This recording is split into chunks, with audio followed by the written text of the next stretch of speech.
Hey there folk, how you been? Today we are checking out the Fujifilm super wide angle GF 30mm lens for the medium format cameras. We will start with the sharpness test. And please do note that I have used the standard film profile of the Fujifilm film simulations for all the shots throughout the episode. And before we start, I have to thank Fujifilm Turkey and especially to Izzet for letting me borrow this lens for a day so I could test it. So this is the sharpness test, and this first image is at f3.5, the wide as possible. As we can see, middle sharpness is alright, even though we see nothing wrong with the image. And looking at the corners, well, the extreme corners are a bit softer, but as we come to the middles of the corners, it's pretty sharp. But towards the extreme corners, it goes to a bit waste, but I think it's a pretty usable image overall. And the colors are all right. Well, and the second image is at f4. And as we can see, the middle is like getting a bit more alive, even though it was pretty sharp at f3.5, now it's getting better. And the extreme corners, yeah, we can get some more resolution there. And yeah, there's a little bit vignetting appearing at f4 and 3.5. It's actually a bit more controlled at f3.5. I don't know how that happens, but it does. And this is the image from the f5.6. We see much improved middle sharpness, and corners are pretty sharp too. At f7.1. Here the middles are perfect. I mean, I don't know if you can see due to the compressions of the YouTube, but the corners are tack sharp. The vignetting is still apparent. Well, this one is f10. And middle is still perfect, nothing is wrong with the middles. And corners are getting even sharper now. This is f16. And yeah, corners are getting sharper and the middle are, I don't know. I think we can see the marks of the diffraction here, starting at f16. And this is f26. Well, overall the image is getting darker, so I wouldn't call this vignetting, but yeah. Yeah, image is getting softer on the corners due to diffraction. And in the middle too, we can see this glowing like diffraction marks, but it's pretty usable overall. And f32, oh my god, look at this image. I mean, it should be really soft looking at it, and it looks actually sharper like further away, but we can see like it got really much softer than the f10 or f16.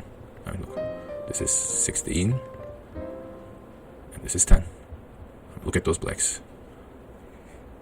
No, this is 16. Sorry, this is 10. The blacks are much darker, and we can actually see everything pretty clearly. Well, so I would, if you're after the perfect sharpness, I wouldn't go about 14 at 14, and everything should be pretty sharp. While getting down with the sharpness test, I will take it for a spin around the town.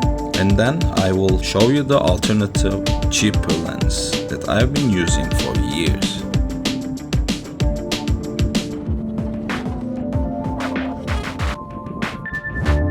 And I am sorry for the ugly stitch marks in the video. I'm still in the learning process for the 360 video making. I assure you, you won't be seeing it in the future videos.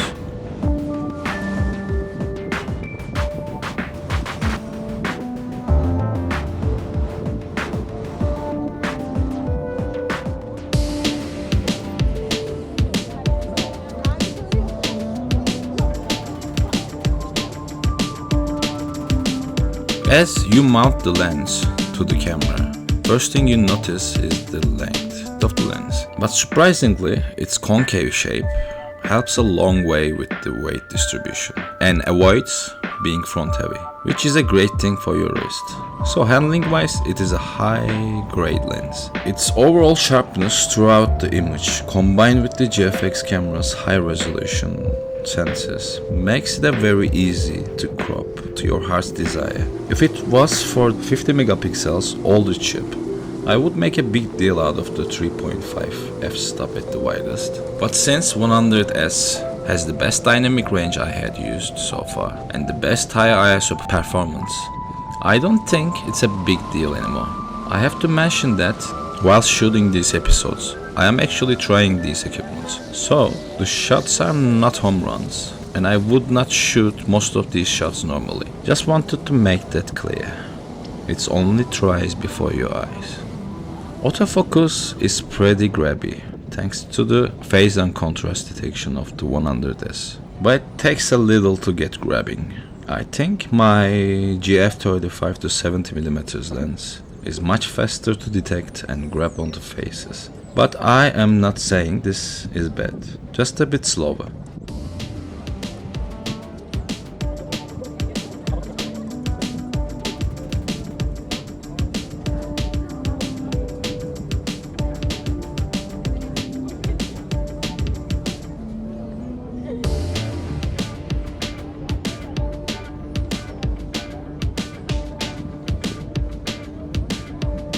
So if you want to shoot without looking, think again.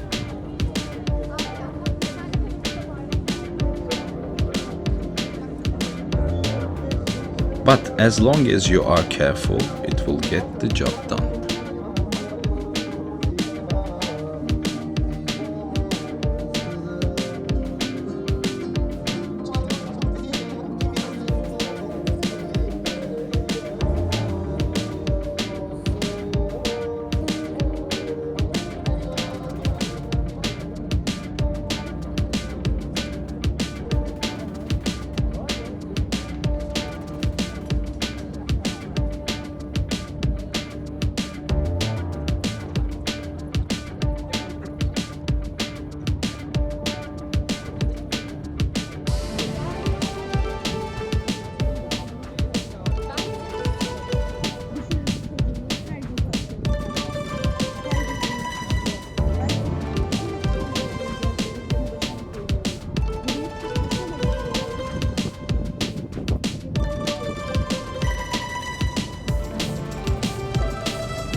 So overall, the lens handles well, focus is good, and the image quality is top notch. But I'm a true street photographer, and a super wide angle lens is mainly for that purpose in my arsenal. I find this one a bit too big for my taste in the dimensions.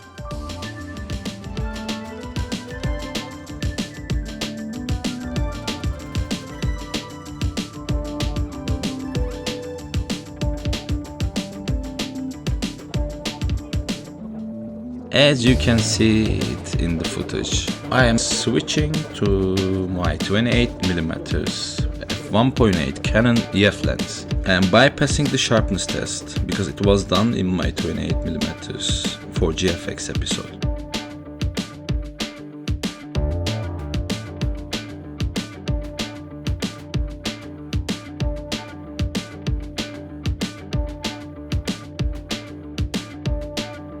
Which I think is a good contribution to this episode. Anyway, I will put the link into the description box if you want to open it in a new tab and to watch it after.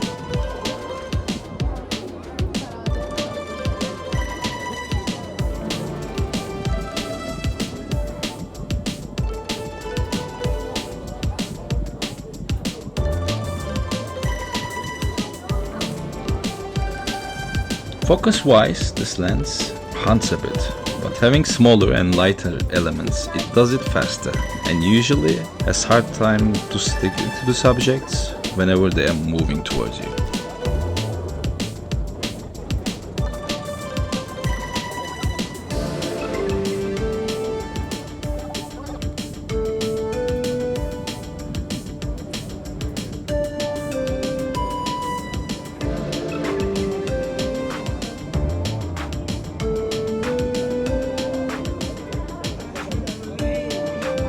The single autofocus and the back button focusing along with the zoom focusing makes wonderful results with this lens.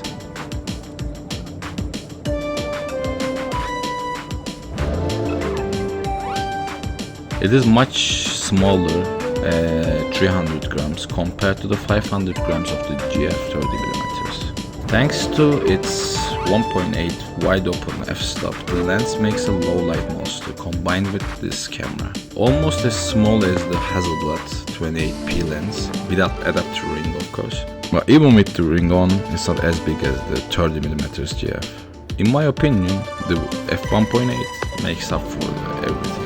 And focal length wise, I believe the wider is the better, at least for my niche.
I think 28mm was slightly better, yet 30 was a great lens too. But at the end of the day, 200 grams makes a whole lot of difference.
28mm lenses that were discussed in this video are generally lighter, and this will make you take those extra steps to get the money shots. So guys, please let me know in the comments, was Hasselblad right to make the focal length at 28mm, or would you rather go by the Fujifilm 30mm, which comes exactly down to 24mm?